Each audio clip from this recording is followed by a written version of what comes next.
What's going on, everybody? Welcome to week 3 of plate coverage with me and Commish. It's been a fun 2 weeks. I appreciate everybody tuning in. There's been lots of comments and stuff. That's really awesome. Continue to do that. We love that. The more questions, the better. If you start giving us some questions, we'll start answering them. We'll make some time next week to probably do that. I know I've gotten a couple questions, but not a whole bunch. But I know that the more now that NBA, it's only in playoffs now and stuff like that. We're gonna have more and more baseball people coming too. So, Commish, how are we doing today? Doing good, man. We're getting into the thick of baseball season. It's hard to believe we're almost a month in at this point. I know it's crazy. I can't say though that I'm very happy. It's nice being able to wake up and check bullpens on an every morning basis and stuff. Like it's just there's nothing better than that for me. Like I just absolutely love it. So yeah. No, I completely agree.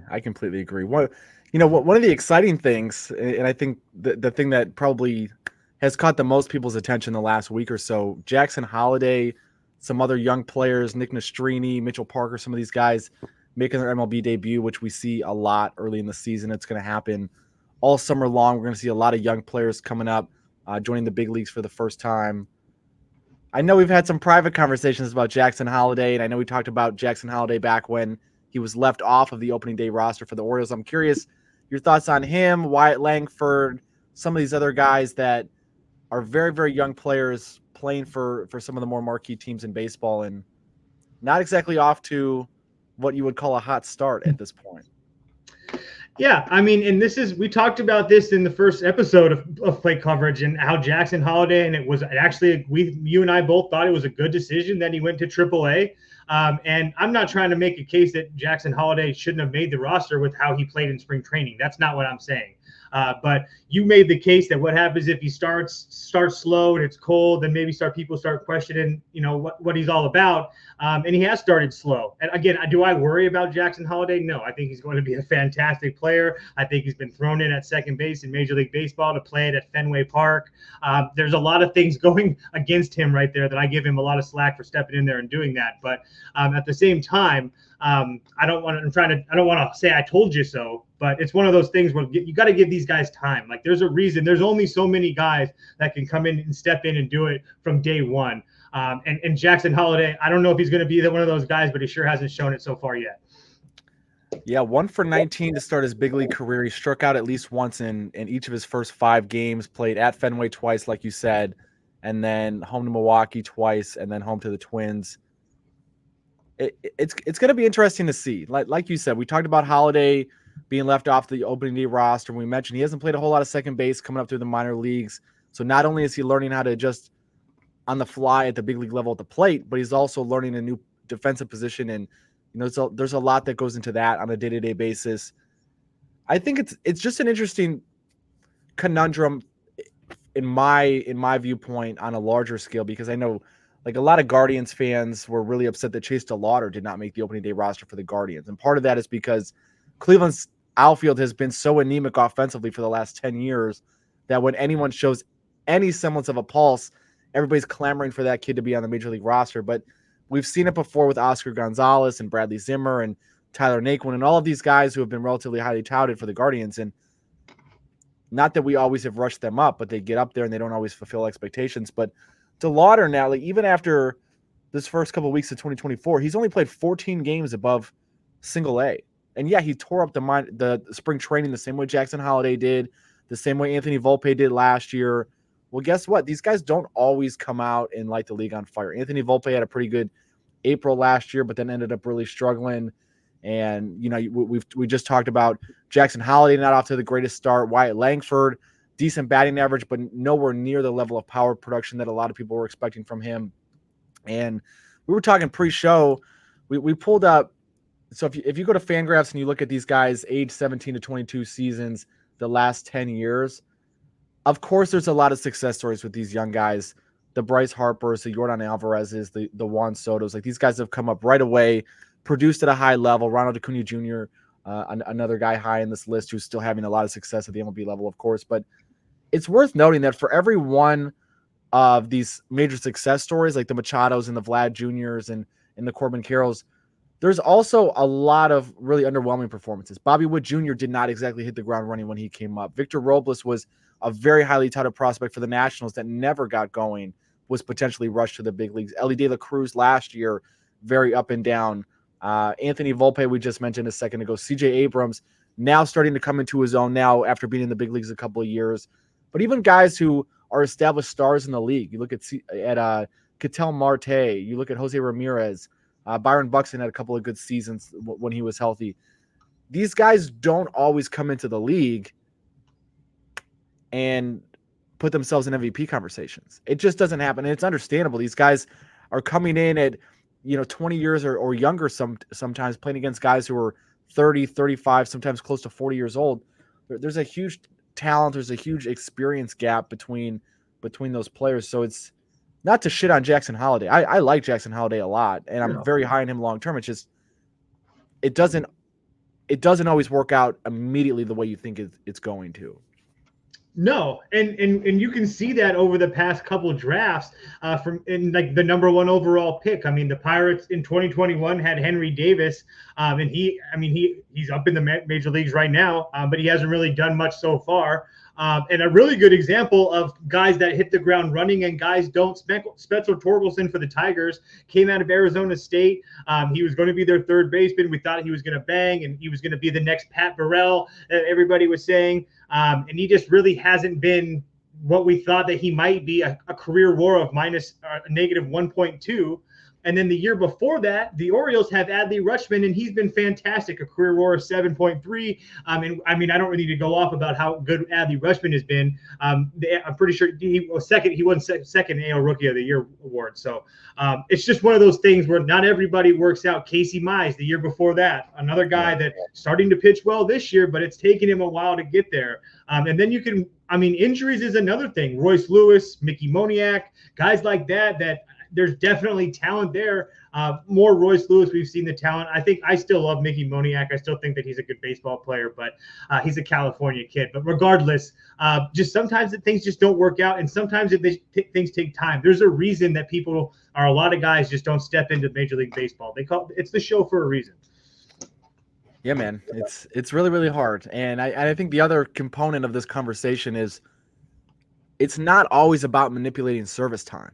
And especially with the edits that have been made to the collective bargaining agreement, like for example, with the Orioles, with Jackson Holliday, even if Jackson Holliday did not debut until July, if Jackson Holliday had a torrid second half of the season and ended up winning Rookie of the Year in the American League or finishing second in that awards race, he still gets credited with a full year of service time. So teams are no longer incentivized in the same way that they were like when Chris Bryant got held back when he was clearly ready to go, and some of those guys in the last 10 years. Major League Baseball has changed the structure in a way that it actually incentivizes major league teams in a lot of ways. If they think their guy has a chance to win Rookie of the Year, they might as well throw him on the opening day roster or bring him up in April or May if they really feel like he's ready, because if a guy wins Rookie of the Year, it doesn't matter if he was on your team for 90 games or 150 games. He's going to get that year of service time. So when you look at guys like Paul Skeens, Jackson Holliday, other guys who you may have preferred to see start the season with the big league club, I think a lot of people point fingers at ownership and they think that they're penny pinching or in trying to do some unsavory things related to the business side of baseball, but it just simply isn't the case anymore, at least in my opinion. No, it's definitely not the case. And then you also have to give credit for the teams that are playing those young guys and doing it well, like the Texas Rangers, who have Evan Carter and Wyatt Langford in their lineup, almost every day. So that's trusting your player development staff. That's just trusting essentially your organization as a whole, and you're reaping the benefits with it, being able to spend that money elsewhere. That's why they have all these pitching arms that they can spend all these millions of dollars with, because they got two guys in the outfield that are absolute studs that are on rookie contracts. Yep, could not agree more. Well, speaking of studs, probably not a team that people would immediately think of top of mind when you think about a team with a lot of studs, but I know you're pretty high on one of those teams in the American League West, or at least want to mention a start that they've overperformed expectations here in the first couple of weeks of the season. Yeah, man. Look, I understand. I mean, there's always there's context to everything. But I just wanted to touch on what the Oakland A's have done this year. I just think it's really, really impressive. I mean, considering what they've had to go through as far as not knowing where they're going to play, they're going to Vegas, and now they're going to Sacramento and all this stuff. You got the owner saying that they're going to spend all this money when they get to San Francisco or Sacramento, and they send guys like SG Ruiz down for no reason. He comes back up within a couple hours and he hits a pinch hit home run. And then here we are today, and they don't have him in the starting lineup.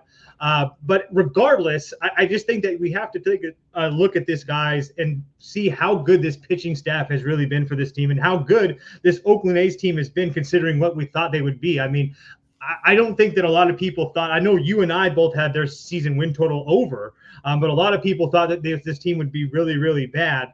But this pitching staff has been nothing short of spectacular. Two guys that I just really want to focus on, Paul Blackburn and Mason Miller.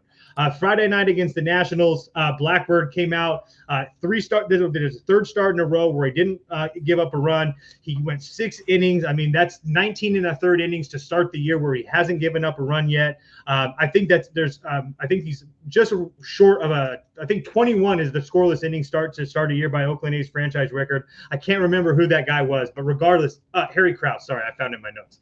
Harry Krause. So a couple more. That's our A's franchise record. For a veteran to start there, that's really solid. They also have guys like J.P. Sears that have had a couple rough starts. There's no question about that, but there's definitely some talent there. And then the other guy that I want to touch on is going to have to be Mason Miller, because in the back end of the games, this guy has been absolutely electric. He had a save on Sunday against the Nationals. It was important because they had won that series. That was another series win for Oakland. And Nationals, that was Mason Miller's third save of the week. He didn't allow a base runner in any of those appearances. He struck out 7 total guys in all those. He's an absolutely nasty. He's got 102 with his fastball. He's got a wipeout slider. If he can stay healthy, obviously with all these pitching injuries and how fast and hard he pitches, we have to worry about him getting injured. But if he can stay healthy, he's going to be absolutely fantastic. The A's ranked in the top half of the league in multiple categories, including 5th in ERA at 264. Their series win over the Nationals this weekend gave them 3 series consecutive wins for the first time since 2021. I spent like 4 hours on the Oakland A's yesterday. I'm just telling you, again, it's all around. It's all context, but I'm telling you, this team is better than we think they were, and they're starting to show it. And if they can get if Sears and Blackburn, if they can just get something out of Stripling, I really think this team's going to be much better than people give them credit for or think that they will. Yeah, I think if we were talking about top 5 pitching staffs, whether you're 5 days into the season or 5 months into the season, I don't think many people would have the Oakland A's in that conversation. But Mason Miller's been fantastic.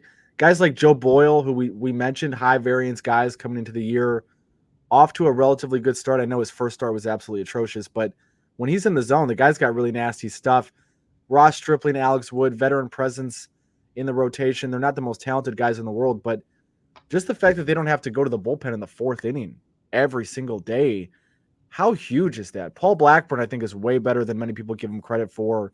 Part of that's because he's been on such a bad team for the last couple of years, but I'm with you, man. Oakland's kind of fun to watch. I don't know if it's because I hate the ownership group so much, and there's a little bit of aggression when I watch those games emotionally for me, but they have some fun pieces to watch. They remind me of like a thrift store team. I think we mentioned this in one of the previous pods, but yeah, like every single guy who's on that team is flawed in some way. They're either platoon guys who can't hit righties or can't hit lefties. They're bad defensively. They made too much money with their previous team, like the Ross Striplings. They're veterans who have had a couple bad years in a row, like Alex Wood. Like even guys like Mason Miller, they've had injury issues. Like there's reasons that other teams don't want these guys. Similar, you go into a thrift store and there's reasons that other people don't want these clothes. But credit to the A's. There's other teams in baseball that are clearly not trying in any shape or form. The A's ownership is obviously not giving the front office much money to work with, but the player development systems, the way they're choosing to spend their limited dollars, I think you have to give them a fair amount of credit for putting together a competitive product on the field, especially after the last couple of years. Yeah, it's been really fun to watch at the start of the year, and this is a podcast about baseball in general, and I just felt that was really needed to be mentioned because, like I said, it's been really really impressive. I think they lost tonight. I haven't checked the score, so that's going to be irritating. But yeah, either way, go A's. Yeah, they did lose They 3 lost to 2. It's unfortunate. I should have just played first 5 Sears versus Man. I would have won. It's all right. We move. It's all good. It's all good. They've been competitive. You know, one team I have to give a lot of credit to, and it's a team that I should have known better during spring training. This was the team I was so torn on, bet the over, bet the under on their season win total, was the Guardians. And the front office, they were so adamant that they were not going to try to win this year. They were adamant that they were not going to bring in any veteran talent. They were adamant that they were going to let these young guys play and just see what happens. When you hear all of that coming from the front office and you've been a Cleveland native your whole life, you know that usually means that the Guardians are not going to try very hard to win baseball games. The thing that I underestimated, and I knew this was a potential factor, is the Guardians' schedule is so soft. Number one, 42 of their first 63 games against teams that finished last year with a losing record. And number two, this team makes so much contact that they're never out of a baseball game.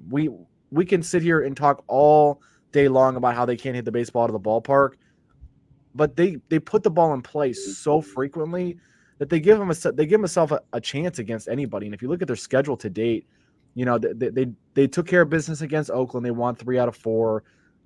Seattle not off to the best start. They took 2 out of 3. They get that West Coast trip out of the way early. They go and take a couple of games from Minnesota, key division rival that's missing Royce Lewis and a couple other guys not fully healthy. You beat up on the White Sox like you have to. The Yankees, they lost 2 out of 3. Sucked that they had the doubleheader. The Guardians weren't in great shape right there. But that Sunday game, they were down multiple times big in that game against a New York bullpen that has a number of relatively formidable arms. Came back and won that game 8-7. Yesterday against the Red Sox, that game was 0-0 into the 7th. They just keep making contact. Eventually, a bad defensive team like the Red Sox, they give them a couple runs to come away with a win. And then on Tuesday, which at this point was a couple hours ago, we're recording Tuesday night on the East Coast, they go up 5-1. The Red Sox come back, they storm, make it 6-5. What happens? The Guardians tie the game up in the 9th inning off of Jansen, and they come back and they end up winning in extras again. And now this team is 12-5, leading the division, going into the middle of April here. First-year manager, they moved on from Tito Francona, who's a Hall of Fame manager. They have a front office that has spent next to no money. They have nothing but young talent on this roster. Stephen Kwan, very young. Andres Jimenez, still very young. Josh Naylor, still on the younger side. Really, outside of Jose Ramirez, there's not a lot of true proven veteran talent on this roster. They lost Shane Bieber. Tristan McKenzie, clearly not healthy, or something's wrong with him. Tanner Bibee hasn't been great to start the year. There's what's his name? Daniel Espino, not healthy, one of their top pitching prospects. They traded Savale last year. Everything about this organization should not lead to a 12-5 start. Regardless of the schedule that they've had. So I think it's really a testament to Stephen Vogt, first-year manager. You know, the guys buying into the clubhouse, the culture. I know sometimes it feels like that intangible thing that we overemphasize too much, but man, the Guardians are a really well-run organization from a cultural standpoint. Clearly, Stephen Vogt is a good hire. He's gelling well with the young guys, and this team just continues to hit, man. They 10 runs, 6 runs, 8 runs their last 3 games. They scored 7, 5, and 4 against the White Sox. They scored 8, 5, and 4 against Seattle. They scored 6 or more 3 times against Oakland. This is a team that was dead last in a lot of key offensive categories last year. And again, it's early, 17-game sample size at this point, but they've been a hell of a lot better than a lot of people expected, myself included. So just want to give them their props. Well, also, I mean, you as a baseball coach can tell us good things happen when you put the ball in play. And that's exactly what they do. One of the things that I did want to mention, just so I knew you were going to be talking about Cleveland is that a lot of their prospects too are AAA guys like Kyle Manzardo. I don't know as a first baseman, I don't really know where he fits with Naylor there and whatnot, but Manzardo's there. They have this guy Daniel Espino that's supposed to be pretty decent coming out of there. That's 23. He's a AAA guy. Juan Brito. I mean, so they have guys in that next level down as well that are waiting to come up. That's really cool. My favorite guy to watch, I can watch any day of the week, is Bo Naylor. I think he is one of the most athletic catches I've ever seen. I love Bo Naylor. I got to watch him up close and personal at the World Baseball Classic when he played for Team Canada. Dude, just absolutely electric behind the plate. I just love that guy. Yeah, I will say it is cool to see him and his brother. Yeah. Did you see that it was National Siblings Day the other day and they both homered? No, I didn't see that actually. I was at the game on Tuesday and we had bet both Nailers. I went with my buddy and he took one Naylor, I took the other for the Dinger Tuesday promo, and we just split the money on that. And Josh had homered, and I think the next day was the day they both homered, which was pretty cool. Yeah, I just remember being in Arizona and watching Team Canada batting practice, and Edward Julian and Bo Naylor were hitting bombs off the scoreboard. Just bloop, bloop. Well, Bo Naylor only hits the ball in the air, man. That guy's never killed a worm in his life. Anytime I know, it's like, holy cow. And because there's only probably like a couple thousand. I mean, there's barely anybody in there at that time. I'm just totally geeking out, and they're just crack. Yeah. So, but yeah. It's mesmerizing, man. If you guys have never been to watch Major League Baseball hitters take batting practice, it is truly a sight to behold. I remember growing up, Miguel Cabrera used to come to Progressive Field. It used to be called Jacobs Field. And he would hit, to end batting practice, he hit a home run to left field. He hit a home run to center field. He hit a home run to right field. Just casually. He would do this all the time. I mean, these guys are so unbelievably gifted. It's really, really hard to hit a baseball. It's exponentially more difficult to hit a baseball in a game. I think sometimes we lose track of even the worst hitters on the team, how much power they have, how strong they are, how gifted they are as baseball players when they're just taking batting practice. And it's really something. It's a fun atmosphere to be in. Whether it's, if you're in your 20s, 30s, 40s, 50s, whatever, if you have kids, whatever, just go watch them take BP. It's nice, relaxing. Go get a drink, have some food. It's something I think everybody should experience in their lifetime.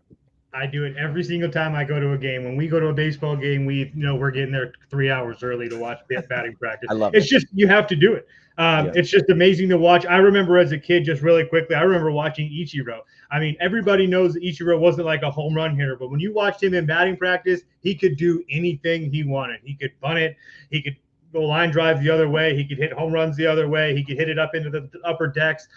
There were some days where he would just hit home runs in batting practice, and he'd come out and hit 4 singles. It's just absolutely ridiculous. Yeah, I completely agree. It's some really good memories for sure watching batting practice and just appreciating skill in a game that is incredibly difficult. I think is really cool. On the other side, though, there are definitely some guys whose skill is not manifesting on the baseball field at the moment. Tell me about these Tampa Bay Rays, projected to be one of the best bullpens in the American League, if not all of baseball, and not off to a good start by any stretch of the imagination. Well, part of this was me. I bet them today. They ended up winning in like the 14th inning. It's just absolutely ridiculous. But I said on the show today that I didn't know if I believed that their bullpen was as bad as their numbers said they were. And I was just kind of proven wrong. Just really quickly, Tampa Bay is 30th out of all 30 teams in Major League Baseball for their bullpen in home runs per 9 at 1.6, in ERA at 6.92, in FIP at 6.27, and at WAR at negative 1.2. I mean, it's just absolutely terrible everywhere you look in that bullpen. I mean, their best pitcher would be Jason Adam, and he's pitched 8 innings, and he's got like a 0.1 WAR. I mean, it's just really, I mean, he's still giving up the home run ball. I mean, yeah, it's just really, really bad. So it's just one of those things where I think a lot of people will assume, or people who bet baseball maybe daily, but don't really necessarily look at bullpen usage or what it is. They'll be betting baseball and say, oh yeah, it's the Rays. Oh, we can try. And they'll look at their bullpen and be like, oh, I don't know any of these guys. Oh, I know Phil Maton. He came over from the Astros. And they might think that they're okay, and they're not. They cannot be trusted in any way, shape, or form. Not to mention the fact that Pete Fairbanks and Kevin Cash have something going on. He was benched earlier. Pete Fairbanks doesn't look good in any way, shape, or form, regardless. But there's just an absolute mess there. So just know that it's not the same Tampa Bay Rays bullpen that we once knew and loved, and that pitching staff actually doesn't look fantastic either. So a team that I thought that I was going to be a little bit higher on than everybody else, I'm completely done with. I'm throwing them. I'm putting a fork in them, as my boy Jay Briggs would say. I just cannot stand watching this team play baseball. The bats are terrible. Even at home versus lefties is the spot that you want to get them at. As our boy Prop Beaver has detailed so many times, and even then, I don't even know if I can trust them because this pitching staff has been so bad. So just everybody realize that it's not the same Rays team anymore. It's gone. I'm sorry, it's gone. You're not kidding. This is super uncharacteristic of them. I mean, you mentioned the bullpen struggles. You know, the FIP, you still got Sean Armstrong, Fairbanks, and Adams. Like, on the surface, these numbers look relatively decent, but you go under the hood a little bit, and you got Armstrong and Fairbanks both walking at least 14% of the guys they face.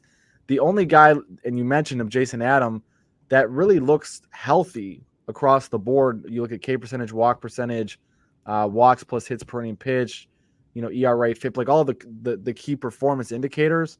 He's really the only guy. You thought Colin Pache was going to be a solid high leverage guy. You thought Fairbanks would be a lockdown guy in the ninth inning, and you just assumed that the Rays were also going to have solid guys in middle relief because they always seem to find fastball slider guys who end up having their best season. We saw Robert Stevenson.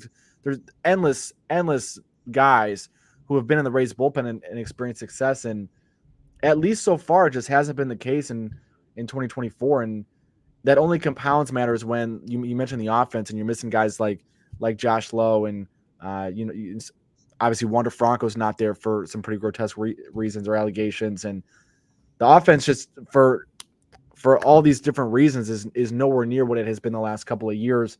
The pitching staff not as good. I know they're missing Taj Bradley right now. Injuries to Jeffrey Springs. They're missing, what's his name? Shane McClanahan as well. So I like the Rays, man. I always love rooting for the underdog, especially when teams are punished unfairly because their front office won't spend money. But I have to agree with you here. This has just not been a very good baseball team so far. They're lucky to be as good as they are in the standings at this point. Yeah, they're very lucky. It's just been really bad. Maybe they can turn it around. Maybe some of the young guys start going. But at this point, it's just one of those. You can maybe focus in some of those pitchers in first five situations, or if they have a good matchup with certain guys. But I would be playing Rays in the first five only until further notice, and until they have at least a couple good weeks behind them.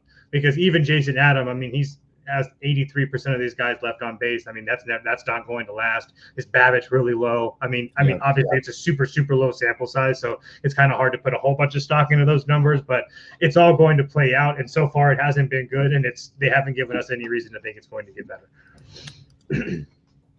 I agree. Speaking of teams, though, that we've always trusted and we don't know if we can anymore. Talk about the bad guys, a.k.a. the Houston Astros. The Houston Astros, man, you talk about a team that has underperformed. Let's take a look at their bullpen. Guys like Josh Hader. Josh Hader has already been touched up a few times this year. I know your favorite guy who definitely always pitched whenever the team needed him last season. Coming over to Houston, not off to a great start. Ryan Presley. I hate to see it. Josh. Well, and so again, this is another team where if you looked at their bullpen preseason, you thought, okay, Hader locked down in the ninth inning. No matter what your personal feelings were about him, you figured going to be very solid at a minimum. Ryan Presley, he's definitely fallen off the last couple of seasons. There's some signs of age-related decline, but really, really bad start to the year. 9.53 ERA so far. You can see the FIP in some of the other numbers look a little bit better, but allowing a lot of traffic, walking a lot of guys so far. Brian Abreu, not very good at all. Rafael Montero, the ERA is good, but some things to be concerned about under the hood. Not striking a lot of guys out, walking a lot of batters. You mentioned BABIP a couple minutes ago, batting average on balls in play. Been probably more lucky than good to this point. And the rotation, which I know I had mentioned when we did the AL preview that it just didn't impress me whatsoever, especially with Verlander out. Framber actually looked pretty good. His sinker, he dialed back the velo a little bit more, got it dancing a little bit. Hunter Brown hasn't been there, which only compounds matters when you don't have a healthy Framber Valdez. And they're just not really getting quality innings from anybody else. They're already at this point in the season, they've already used 7 different starting pitchers. And thank God for Ronel Blanco and, his no-hitter and I think it's 3 or 4 starts now, where he's been virtually untouchable. Christian Javier's off to a decent start, but JP France, we talked about the expected regression for him. Hunter Brown couldn't get out of the first inning the other day against the Royals. This is a team that really, you like to think that Verlander coming back and potentially Valdez being healthy and getting back in the rotation will help, but you're not going to get this level of production from Blanco and Javier all season. If the bullpen doesn't round into form, it's not the same offense either. You don't have a 7-8 deep lineup the way you have in the past. And that was another point of concern when we were talking about this team in the preseason is, you have Jose Altuve, you have Yordan Alvarez, Kyle Tucker, you have Alex Bregman. After that, though, there's some real question marks. You don't have George Springer. You don't have Carlos Correa at shortstop anymore. You don't have studs across the diamond. And I think Martin Maldonado was not very good defensively last year. But one of the things that's almost impossible to quantify is how guys manage a pitching staff. And Martin Maldonado's been an automatic out for probably 4 or 5 years in Major League Baseball, or as close to an automatic out as there's been in the league the last 4 or 5 years. But Houston kept sending him out there almost every single day because the pitchers love pitching to him. He's not there anymore.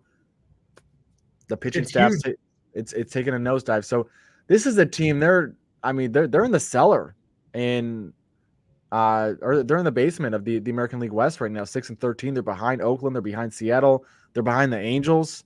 They're behind the Rangers. This is a division that a lot of people thought was going to be really competitive. And again, it's still very early, but nobody in this division over the 500 mark at this point. And Houston, negative run differential, 6-13 record, definitely not off to a good start in Houston. Well, they're definitely, and I pay a lot of close attention to Houston. I bet them a lot. I named them the bad guys because they're the team that everybody wants to hate because of the trash can situation and stuff like that. But first and foremost, the Maldonado point is just spot on. I can't illustrate that enough. This team has not only been going to World Series, this is a dynasty type team, and Maldonado couldn't hit a lick. But there's a reason that he was out there every single day. And he did have some decent clutch hits at certain times, but you got guys, even with guys like Jose Abreu, that's really doing batting .082 this season, just absolutely terrible. It's just really hard to get behind that. And so you got a couple guys like Alex Bregman in a contract year and whatnot. Kyle Tucker needs to get paid here soon. I spoke about this with the Mets earlier this season. If they were to get off to a slow start and what would happen with maybe Pete Alonso and him getting traded, the Astros are in the same situation. Because keep in mind, they still have to they still need guys in their farm system. It's not like they have this top farm system. We just saw Spencer Arigati come out. He got kind of lit up his first time out. I'm sure he'll be a little bit better. I know that they only have one other guy that's a decent pitching prospect. It's AJ Blau or something like that. I can't remember his last name. And he's the only other guy that's in AAA. I think there's one other guy like Colton Gordon or something like that. I'm not going to pretend like I know how good they are, but my point is it's not like they have a whole bunch of reinforcements coming. I know that you can make a case that Justin Verlander's coming back, but again, that's another year on that arm. He's getting older. He's already coming back from injury now, so I don't know what if he's healthy, I trust Justin Verlander, no question. But if he's not, which is a real question, it doesn't really matter because he's not going to be there. So there's just a lot of questions that we never had to ask about Houston being asked now. Yeah, and I will say I'm a huge Justin Verlander guy. I respect this guy. I respect his work ethic and his craft as much as anybody I've seen play in my lifetime. I mean, I have him right up there with Clayton Kershaw as one of the best pitchers of this era. But we looked at the age filters a little bit earlier, and it goes both ways. I mean, young guys tend to struggle. There's not a significant track record of guys having success on the mound at age 39 or older. I'm trying to pull up the filters right here. I don't know if it's gonna see if it'll pull up. I know Bartolo's got some decent numbers on here. Here we go. 100 innings. We'll put the filter on, and I'll just pull this up so you guys can see too. If you're ever curious, this is how, like, a lot of times people will use comps or models and look at, like, how do guys age? And this was a concern with Altuve as well. Like, he's had a 150 WRC plus or better the last couple of years. Very rare, and actually we have not seen it in the last 10 years where a second baseman has sustained that level of production into his mid-30s. But with pitchers, I mean, you saw Justin Verlander had an outstanding 2022 season. There's been some other guys that have had decent years. Adam Wainwright, a couple got on this list, Charlie Morton, Bartolo Colon, but there's not a whole lot of ace caliber seasons when you get to age 39 plus. And Justin Verlander now, I believe, is 40. I don't know if you can confirm that. I think he's 40 years old now, like a legitimate 40 years old, 41. So he's 41 years old in 2024. So let's just change this filter real quick and you can see. Let's take a look. Starting pitchers to throw at least 100 innings at age 41. Shout out R.A. Dickey. Shout out R.A. Dickey, the old knuckleballer. But if you look at this, so this is the last 10 years, 2015 to 2024. You can see, one, there's not very many pitchers that make it to this age still throwing a bunch of innings at the big league level. One guy who we saw do it last year, Adam Wainwright, who at 38 and 39 was still pretty effective.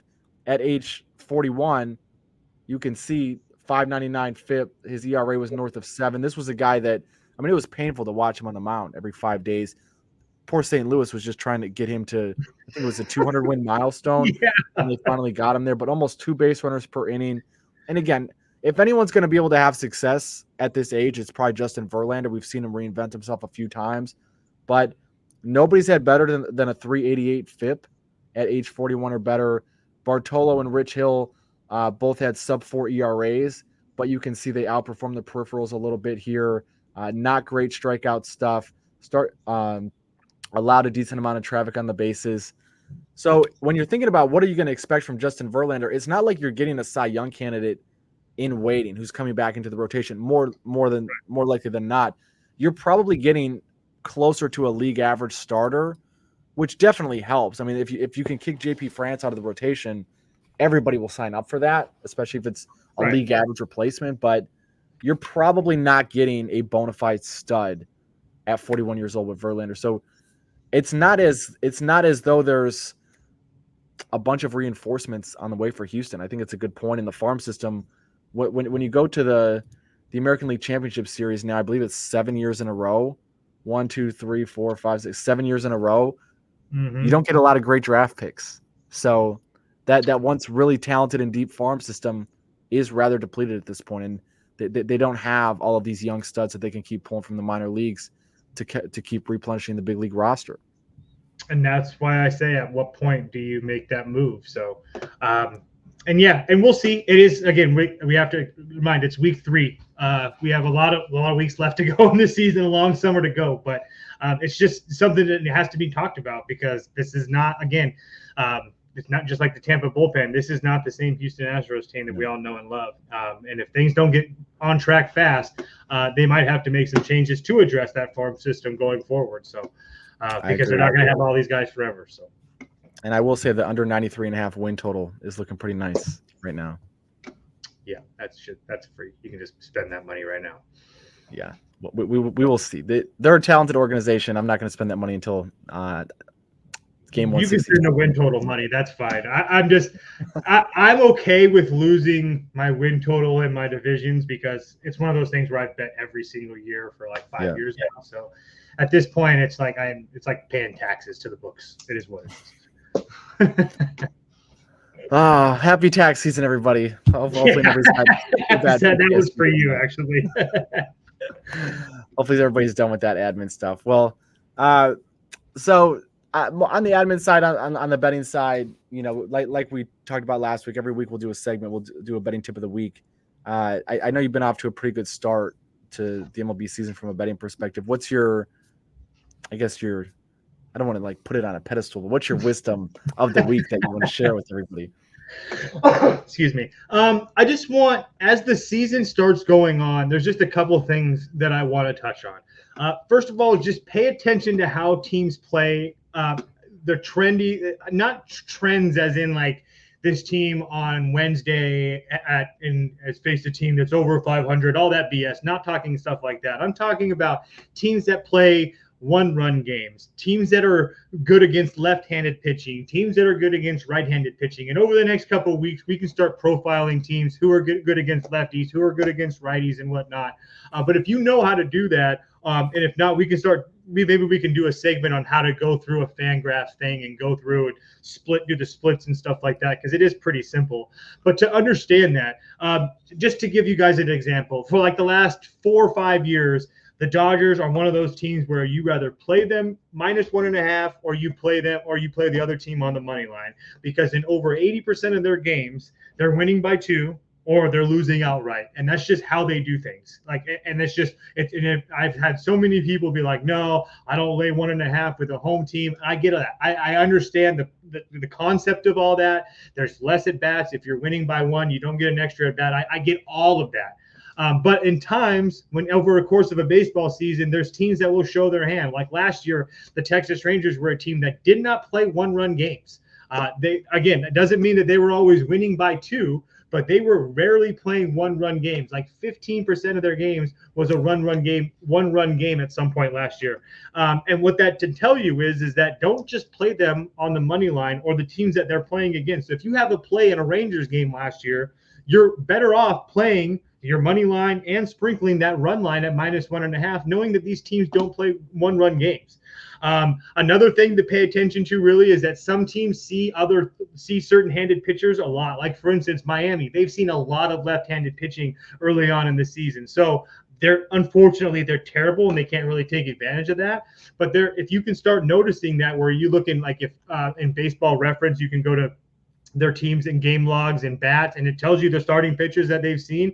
And if they've seen a whole bunch of righties and then they see a lefty, that might be a negative thing. But if they've seen 2 or 3 lefties in a row and then they're seeing a really good lefty, you might have a little bit more confidence. But yeah, this lefty's a lot better. But they've been seeing a left-handed pitcher over and over again, and that helps because the point of left-handed pitching is it's supposed to be rare. Like when you throw a lefty out there, you're supposed to have a little bit of advantage because there's so many right-handers out there.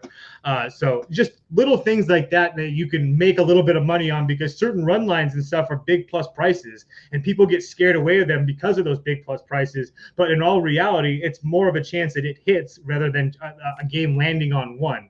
And then another thing really quickly too is pay attention. I know a lot of people like doing same game parlays and stuff like that as far as hit props, whether it be total bases, home runs, strikeouts, whatever.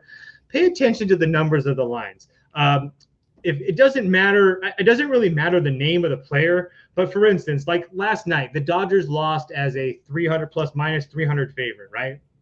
And I said I was on the Nationals team total over, but I was saying that it looked really weird. It's almost like the books didn't think the Dodgers were going to play well, because Shohei, Mookie, Freddie, all these guys were plus 100 on total bases, which is like sometimes it happens, sometimes it doesn't. Well, when they're all that way, that's a little weird. We had an instance the other day with the Astros where they were playing Kansas City. I was playing Yanier Diaz over total bases. The only reason I made that play, I didn't go into that game thinking I was going to try to play Yanier Diaz, but I go in there to look at total base props, and I see that he's the only guy that's -110 or -115, depending on when you got it. And everybody else, like Yordan Alvarez, Jose Altuve, Kyle Tucker, Alex Bregman, is plus 100, plus 120 or whatever it is. So it's like almost the books can kind of show you their hand a little bit. So I just wanted people to be aware of that. I know there's a lot of people here that just are starting to bet baseball or whatever. So I understand that if you're watching this and you're like, oh my God, of course I know this toast. I get it. There's a lot of new people here that are trying to learn. So I know that sounds very simple, but I know a lot of people might look that over. And it actually can be a little bit more important than people think. Yeah, I completely agree with you. And I think a couple of good examples that come to mind, and I think the lefty splits are one of the easiest examples to explain to people who are new to baseball. Is some teams are really good at hitting right-handed pitching, and they're just not that good at hitting left-handed pitching. And the most salient example, the easiest example to point out is the Dodgers juggernaut, right? Everybody's got them penciled in to win the World Series, or at least to be in that conversation come October. Everybody's got them winning 100-plus games. They score 5-plus runs almost every single time they see a right-handed starter. They got Mookie. They got Shohei. They got Freeman. They got Teoscar Hernandez. They got Will Smith, Max Muncy, all these studs, right? And the list goes on and on. Even James Outman and Hayward and these guys lower in the lineup, solid bats. But you look at them against left-handed pitching, 13th in OPS so far, 20th in ISO. ISO is a power metric. So when you see them face guys like Mitchell Parker, who just came up and pitched for the Nationals a couple days ago, and the Dodgers are minus 340 favorites. Yeah, they got Tyler Glass now on the mound, and they're facing the Nationals, but they also have a league average or slightly worse than league average offense against left-handed pitching to start the year. And we've seen them struggle against guys like Steven Matz, against Mitchell Parker, guys who are not the creme de la creme of left-handed pitching. They're not out there facing prime Chris Sales or CC Sabathias or anybody like that. Like, these are very hittable pitchers that they've struggled to score some runs against. And you look at the schedule coming up this Friday, the Dodgers get Sean Manaea. So when you look at a situation like that, the Dodgers are at home. Yeah, the Mets are not a great team, maybe not even a postseason team, but Sean Manaea, a guy that might be able to hold this Los Angeles lineup in check, at a minimum, maybe take a look at the under in a spot like that. If you're a Yamamoto guy, if you think he's going to pitch well, if you don't trust the Mets offense, a lot of times the books are going to be scared to price a Dodgers total at less than 8.5. I almost guarantee it. If we get a line less than that, I would be absolutely floored. You probably get an 8.5. It might even be 9 in that situation. You'll probably be able to have a decent opportunity to take a first 5 under, a first 3 under, something like that. The Diamondbacks, another good example. They've hit left-handed pitching really, really well. They're over 2.5 first 5 team total. Been a cash cow through the first month of the season and some of that's because they face guys like Patrick Corbin and Austin Gomber a couple of times, like guys who are not very good, but they've been cashing against left-handed pitching consistently. They don't score a lot late in games. They don't score a lot when they face right-handed pitching in general, save Kyle Hendricks. He's probably the one exception to that rule, but stuff like that. It matters a lot. The Guardians, some other teams are very high contact. They're not going to strike out a lot. So you can look at K-prop under, stuff like that. And you'll start to see, I think you put it as a good example of, like, teams start to have personalities or styles that will become more permanent as we get through April into May and June. So I think that's a really good. And just to hammer home that Dodgers point that you made with Mitchell Parker, since they lost that game, that was April 15th. They hadn't seen a lefty previous to that since the Chicago series on April 7th. So they had gone almost over a week without seeing a lefty on the mound. So again, it's just one of those things where that's when you take in that consideration. It's like, oh, okay, well, they already struggle against lefties. They haven't seen one in over a week. It's probably not a spot where it's definitely not going to be a smash spot for the Dodgers.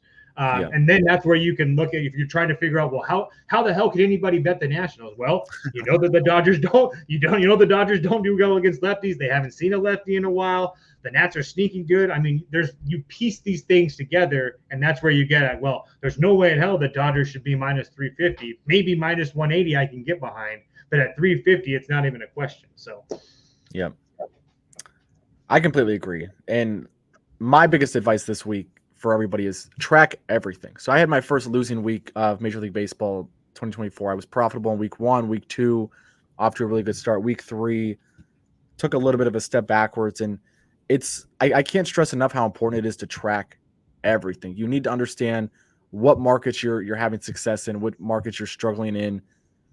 and it changes year to year. I mean, sometimes some years, and I'd be curious your thoughts on this as well, Toast, but some years you might kill it betting money lines. You might kill it betting favorites. You might kill it betting underdogs. You might kill it betting hitter props or pitcher props or whatever.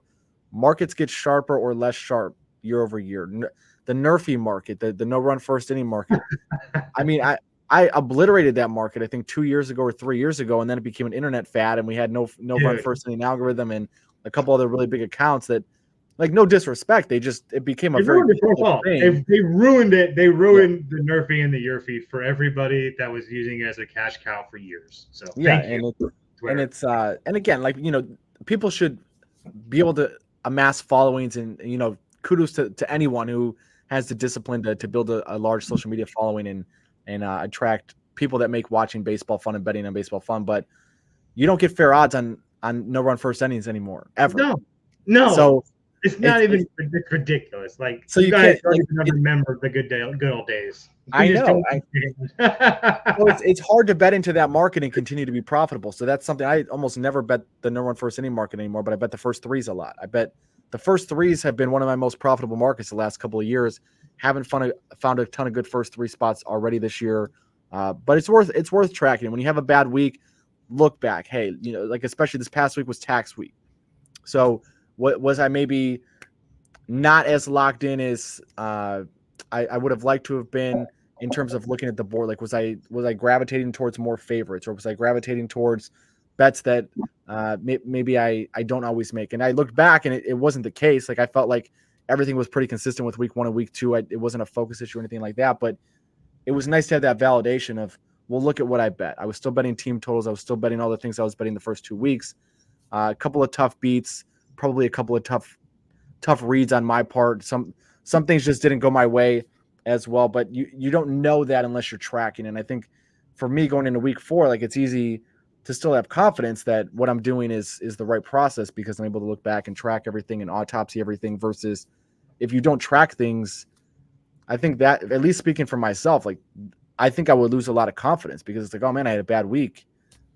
Maybe I am not seeing the board well, or maybe I'm missing something here. But track it. I mean, and find out what your market's going to be. Like, I'm betting a lot more team totals this year than I have in the past, and it's been successful, and we'll see if it continues to be successful. But cash another one tonight on the Blue Jays, thanks to my man Toast and our earlier conversation. So just track everything, have a spreadsheet, do it in your phone notes, whatever you got to do, but just make sure you understand what you're betting, what you're having success in, and what might not be your strongest markets.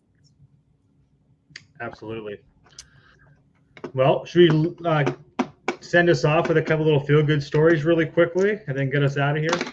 Yeah, you stole mine this week, so I'll let you go first. Yeah, I felt that. It's a good one. Reed Detmers, bet on pitcher, baby. Reed Detmers of the Los Angeles Angels, just really quickly, has just been a revelation so far. I understand he plays for the Angels. It's really hard to get behind players like that. I understand that he's faced Boston twice, but he's faced Boston twice, 12 1/3 innings, only 6 hits, 1 run, 19 strikeouts. He also opened up the year on the road in Baltimore, went 5 innings, only 2 hits, 7 strikeouts. He's just been really, really good.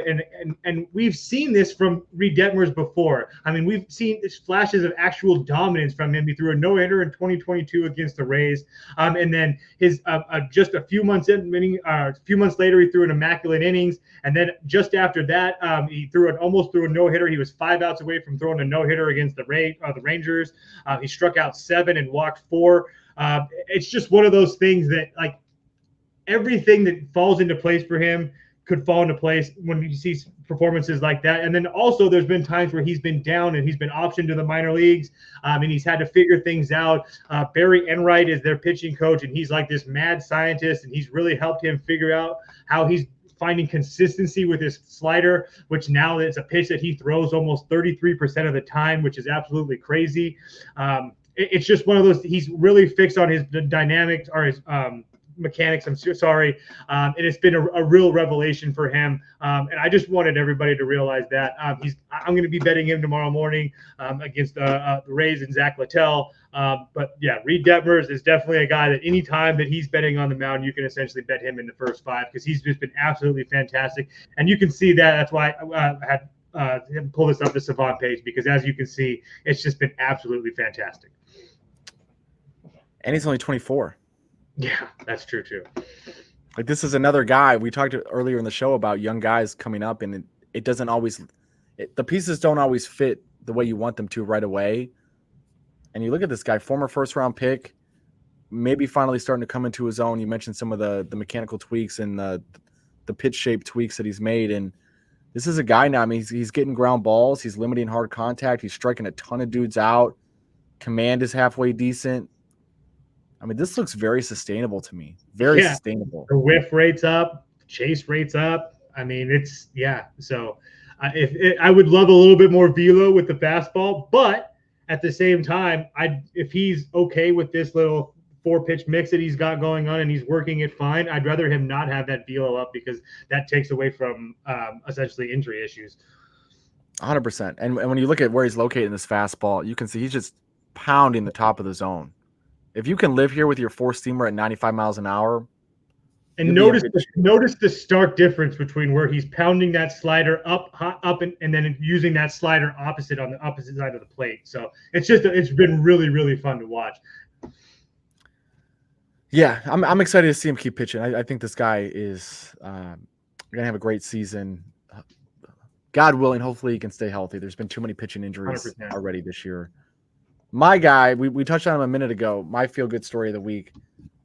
Mitchell Parker, man, you come up, you're facing Tyler Glass now in your MLB debut. You come up, you're 24 years old, you gotta face arguably the best team in baseball.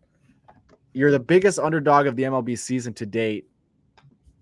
And you come out of there with a win against Mookie Betts, Shohei, Glass now, Dave Roberts, like the big bad Los Angeles Dodgers, the big bad, like we spend $1 billion in free agency Dodgers, and you're the lowly Nationals led by Mitchell Parker, and you come up and you get a dub.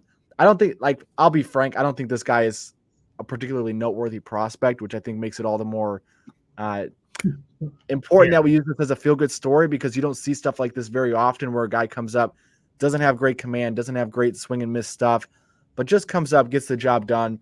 Pound to the strike zone, 73.7% first pitch strike ratio in that start the other day.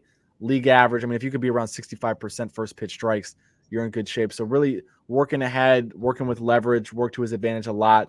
Had some good luck on balls in play, but really, man, I mean, he just to go in there and deliver 5 innings, give up 2 runs, not walk anybody the way he did. Impressive stuff for a kid, 24 years old. Again, doesn't profile very well as a prospect. That's got to feel good. You only get to make your major league debut one time, and to have a memory like that against some of the biggest and brightest stars from the last decade of baseball, if not of all time in the game of baseball, especially with guys like Betts and Ohtani in that lineup. Freeman's been in MVP conversations. I mean, just really, really good for him. Really happy for him, and I'm excited to see what he does as a follow-up. You know, again, not the highest of expectations, but you never know. Yeah, you never know with these young guys. He's the Nationals' 21st rated prospect, but I will say that one thing that's positive for him is that he did lead their minor league systems in strikeouts the last couple of years. So he knows how to miss bats, so it could be possible. But yeah, to have a guy like you said, a 21st prospect in the Nationals organization, a Nationals team that's not very good, and to come out to do that in Dodger Stadium is just fantastic. So I'd love to see it. 100%. 100%. So, well, you want to get us out of here, Toast? Under an hour for the people? Yeah, we ran a little bit long. Sometimes it's going to be a lot to talk about, but everybody seems to be liking it, so nothing to be wrong about that. So we'll be back next week. Obviously, like I said, we're going to do this every single week. Please let us know in the comments if we did something wrong. Questions, comments, concerns, anything like that. We'd love to talk with you. Anything baseball related. So for me, the Commish, we'll talk to you next week. Appreciate everyone. See you guys.